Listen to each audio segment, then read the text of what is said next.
మేము అడవుల్లో బ్రతుకుతాము, మమ్మల్ని అందరు గిరిజనులు అని అంటారు. కానీ ఈ దేశ చరిత్రలో మేము మొదటి సంరక్షకులం. అడవిని మేము నాశనం చేయాలనుకోము. ఎప్పుడు అడవితో కలిసి జీవించాలనుకుంటాం.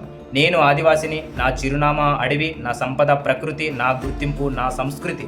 వేల సంవత్సరాలుగా ఈ కొండలను, ఈ అడవులను, ఈ నదులను కాపాడింది నా తరం. కానీ ఈరోజు నేను ఒకటే చెప్పాలనుకుంటున్నాను అందరికీ, మా భూమి గురించి మాకు మాత్రమే నిర్ణయం తీసుకునే హక్కు ఉంది.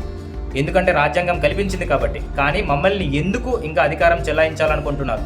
మా అడవిలోకి అందరూ వస్తారు అడవి అందాలను చూడడానికి. కానీ మా జీవితాల్లోకి న్యాయం మాత్రం ఇంకా పూర్తిగా రాలేదు. స్వాతంత్రం వచ్చి 75 సంవత్సరాలుగా పైగా అయ్యింది.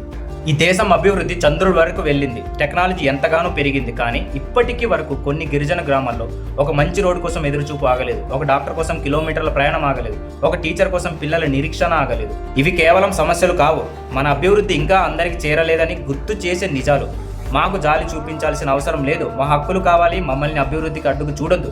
ఈ ప్రకృతికి కాపాడిన భాగస్వాములుగా చూడండి. ఎందుకంటే అడవి బ్రతికితేనే నేచర్ బ్రతుకుతుంది, నేచర్ బ్రతికితేనే మనిషి బ్రతుకుతాడు. మరి ఆదివాసి బ్రతకకుండా ఈ దేశ ఆత్మ ఎలా బతుకుతుంది అనుకుంటున్నారు? మా గొంతు వినండి, మా హక్కులను గౌరవించండి, మా యొక్క సంస్కృతిని కాపాడండి. ఆదివాసుల కోసం పోరాడిన, హక్కులను కాపాడిన వాళ్ళందరికీ మా ధన్యవాదాలు. జై ఆదివాసి. ప్రపంచ ఆదివాసుల దినోత్సవ శుభాకాంక్షలు.